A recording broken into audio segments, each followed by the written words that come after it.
William আন্না। আজ জাতীয় press ক্লাবে মিট দ্য প্রেস অনুষ্ঠানে সাংবাদিকদের সাথে মতবিনিময়ের সময় এ নিয়ে মন্তব্য করেন তিনি। কামরুজ্জামান বাবলুর রিপোর্ট।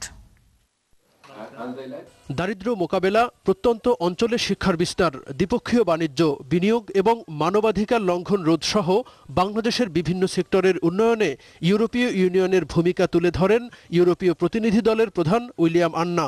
পরে সাংবাদিকদের প্রশ্নের জবাবে তিনি বলেন, ন্যায় বিচারের স্বার্থে যুদ্ধাপরাধের বিচারে অবশ্যই আন্তর্জাতিক মান ও স্বচ্ছতা নিশ্চিত করতে হবে।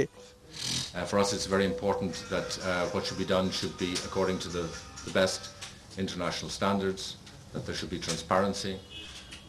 I see and read the reports, and I see also on the television often the reports.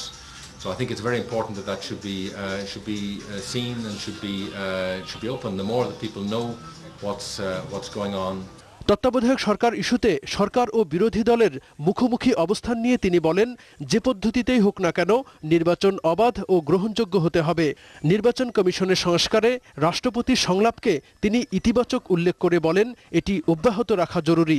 I was encouraged to see the dialogue which is taking place. Encouraged to see the talks which are taking place, the president and the different parties. And I think we welcome that.